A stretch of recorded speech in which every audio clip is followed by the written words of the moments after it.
સમાચાર મળી રહ્યા છે અંકલેશ્વરથી। અંકલેશ્વરના ઉમરવાડા રોડ પર થયેલ મર્ડરના ગુનામાં છેલ્લા 5 મહિનાથી નાસ્તા ફરતા આરોપીને દિલ્હીના બુરારી વિસ્તારમાંથી અંકલેશ્વર શહેર એ ડિવિઝન પોલીસે ઝડપી પાડ્યો।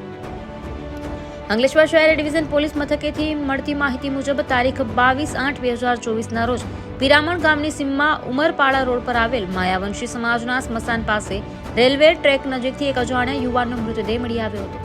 જે મૃતક યુવાન મહારાષ્ટ્રનો પંકજ સુપડુ ભારંભે હોવાનું જાણવા મળ્યું હતું। આ બનાવ અંગે અંકલેશ્વર શહેર ડિવિઝન પોલીસે હત્યાનો ગુનો દાખલ કરી અગાઉ 4 આરોપીઓને ઝડપી પાડ્યા હતા। જ્યારે આ ગુનામાં સંડોવાયેલ વધુ એક આરોપી પોતાની ઓળખ છુપાવી પોલીસ પકડથી નાસ્તો ફરતો હતો। જે ઇસમ મધ્યપ્રદેશ અને દિલ્હીમાં અલગ અલગ જગ્યાએ નોકરી કરે છે। જેવી બાતમીના આધારે પોલીસે વોચ ગોઠવી દિલ્હીના બુરારી વિસ્તારમાંથી યોગેન્દ્ર રામ ભરોસે મોહનલાલ નાગરને ઝડપી પાડી તેને અંકલેશ્વર શહેર એ ડિવિઝન પોલીસ મથકે લાવી વધુ કાયદાકીય તપાસ હાથ ધરી હતી।